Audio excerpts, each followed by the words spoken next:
Hello and welcome back to this session on working capital management. We have been discussing the work inventory management. So we have seen the benefit of inventory management, what are the cost and benefits of maintaining different type of inventory levels.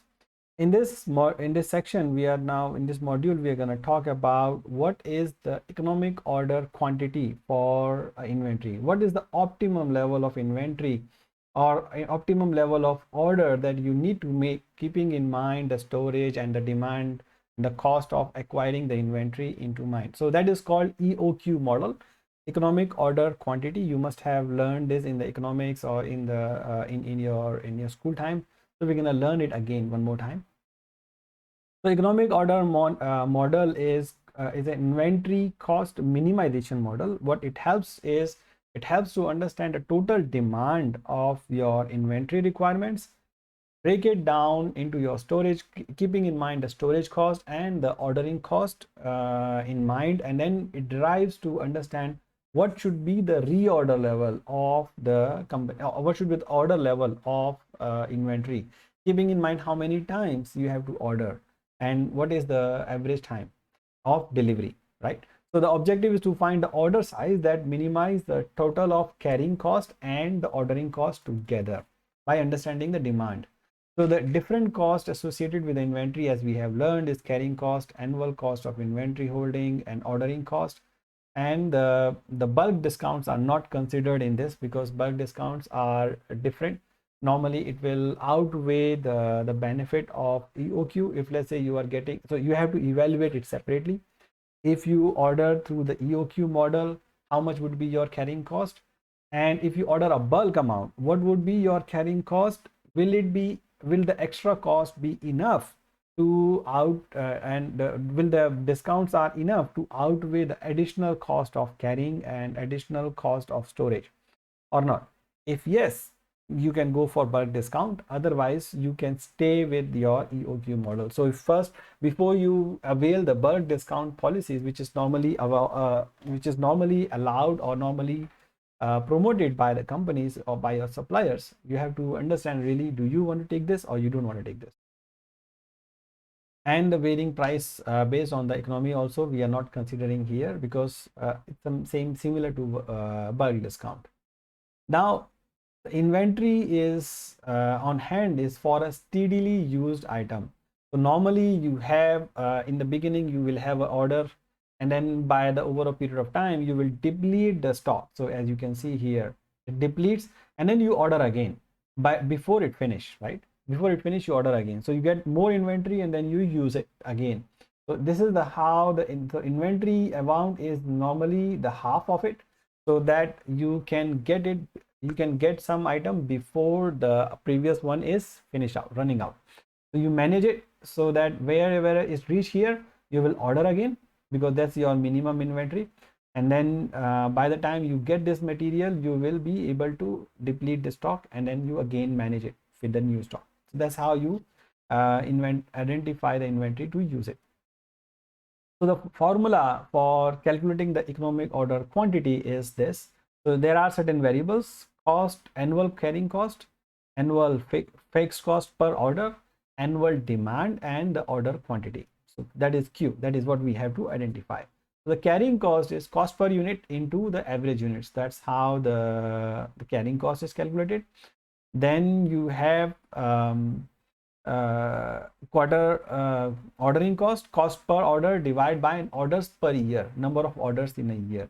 So that is called total demand divided by the ordering quantity. So that's called order per year.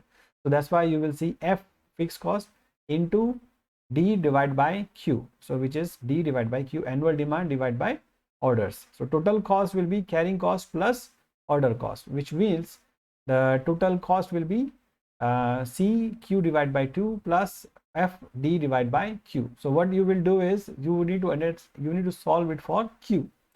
So the way to solve it for the Q is basically let's look at the equation later on. First we understand the way. So the carrying cost usually will increase by the level of the order inventory, and the ordering cost will reduce. The higher is the ordering size, the ordering cost will reduce because there are less number of orders. but the total cost will be decreasing at some point, and then will start to raise again. So you need to find the minimum level of total cost. So the formula for that is here. EOQ is 2FD divided by the C and 1/2, the square root. So basically it's a square root 2 into fixed cost per order into annual demand divided by annual carrying cost per unit. So that is the basic maximization formula. So you have to solve this using the calculator. First you understand the fixed cost, then you understand the annual demand cost, and then you divide that by annual carrying cost, multiply by 2, and then you take a square root. That's how you will get it. So you can try and practice it out. So now let us understand the safety stocks and reorder points and lead times, because that is again a very important concept to understand in how much we should be ordering. We have now understood how much we should order. We have not understood when we should order and what are the lead times.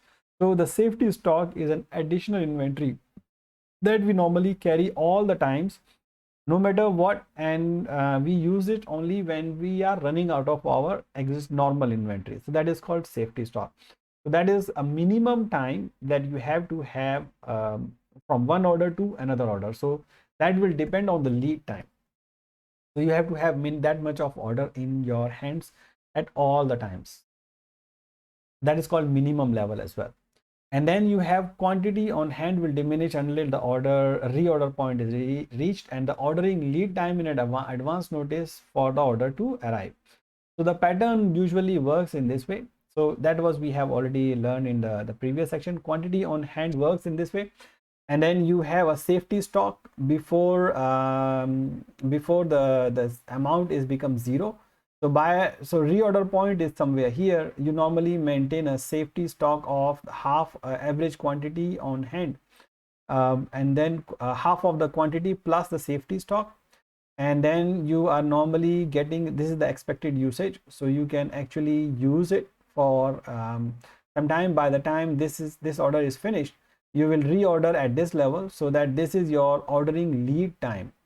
This is, so your safety stock should be minimum of so your stock should be up to sufficient. So your reorder point should be at the level where your based on lead time your expected demand can be met, and then you still have some safety stock anyways in case you run out of the stock. So that's how you will manage it. So first you need to understand what is your lead time.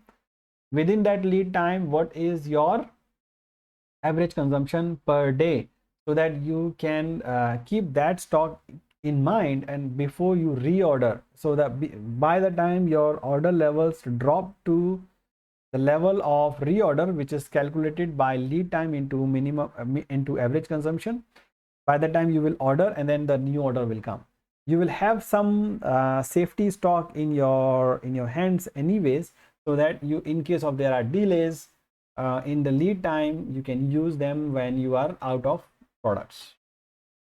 So normally the safety stock does not change your EOQ, because safety stock are extra. You're not normally using them.